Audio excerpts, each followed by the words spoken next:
Hi guys, this is me once again and welcome back to this channel. And this, my friend, is another unboxing video. Before we move on with today's video, please guys do like and subscribe to this channel and hit that notification bell for more unboxing update.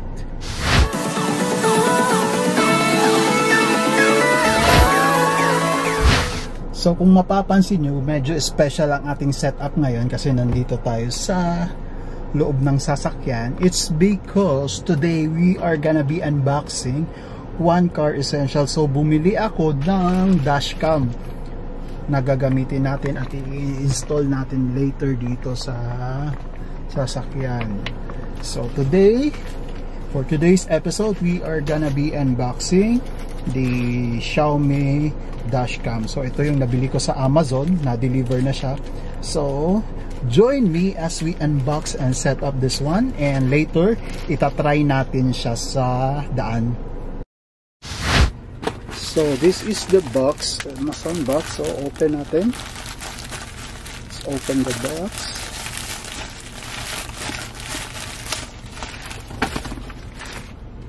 So we have this. This is Xiaomi 70mai, if you can see. So the box is sealed, and this is written there, 70mai Xiaomi. And also I bought this micro SD. This is 64 GB. So let's go, let's open this one. So of course I have here this one, and later on i-install natin siya dito. So out of the box, this is what we got. Of course, this is the sticker. Ito yung ikakabit sa windshield. Dito natin ididikit yung ating dashcam. And of course, we have here the manual, the mandatory manual, of course. And of course, our main guy. Wow, this is so pretty, guys. Ito, 70mai dashcam. I don't know if this is really good, but we'll try later kung maganda ba siya. And what else do we have in the box? Of course, we have this long charger. Wow, long cable charger. Wow, this is nice. I don't know how many meters is this, but this is kind of long. So enough na siya para maitago natin sa mga sulok-sulok, and hindi siya messy sa ating sasakyan. And of course, I have here the micro SD card. So guys, ito na yung ating pinaka main na dashcam. Medyo maliit lang siya, but looks pretty good. Maliit but it's nice. See if you can see. So tanggalin natin to. Tanggalin natin to. Wow. See if you can see. So it should be like this. So this is the 70mai Xiaomi 70mai dash camera. So here, dito natin ilalagay yung ating SD card. So if you can see from your screen, meron ditong USB slot and the micro SD slot. So ilalagay natin siya.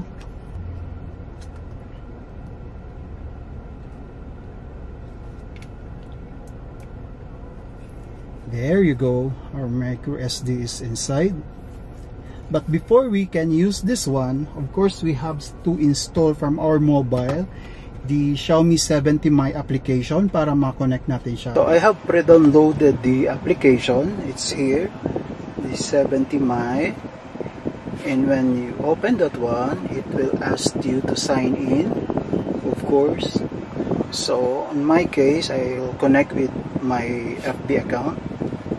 So there you go, guys. We have successfully install the app sa mobile natin. So just accept, and yeah, we have to go and add a device and choose our device. Our device is So our device is this one, 70 Smart Dashcam 1S. So we have to choose this one, 1S. Make sure you have turned on Wi-Fi hotspot on your dashcam. So this is the one. See? So this is the initial setup. So it's pretty nice. It's pretty wide. So set up natin.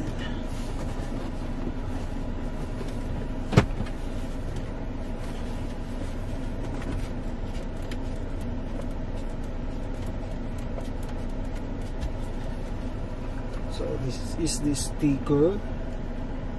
So one.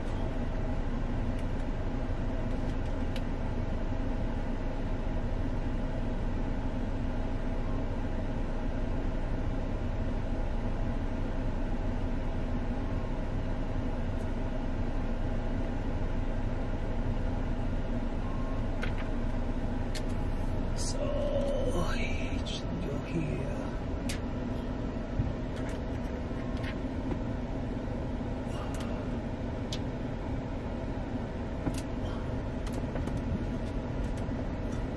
So, dapat careful tayo sa paglagay na itong plastic kasi once naidikit na siya at hindi mo nagustuhan, hindi na siya matatanggal and wala na siyang ibang alternative, walang extra na plastic. So, nadikit na natin siya here. So, i-connect natin to. Let's remove this one. And then, it should be like this.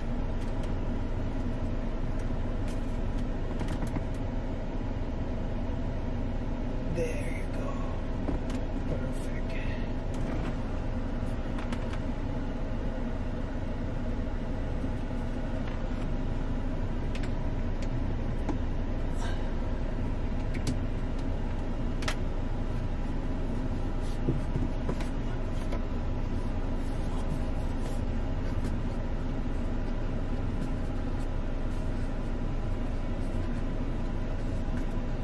So yun guys, we have successfully installed our dashcam here. So there it is. So going there, I put the cables here, there, and to here. I hide it here, then there. So from there, and that area, then under this compartment here. Down here, and then connected to our charging station here. So from the inside, it looks like this. So I guess maayos naman yung aming pagkakabit ng ating dashcam dyan. Parang sturdy naman siya. I hope the UAE weather hindi maapektuhan yung kasi dito talaga sobrang init sa UAE. Minsan naabot siya ng 50, but right now it's actually 47. So see, it's 47 degree, and you see medyo mainit siya. I hope it will not affect the dash camera. So right now itatry natin siya, i-connect natin siya sa mobile, and iikot lang tayo dito sa kanto, and we'll see kung maganda ba talaga yung outcome niya. So right after this video, makikita nyo yung result ng video using the dashcam. So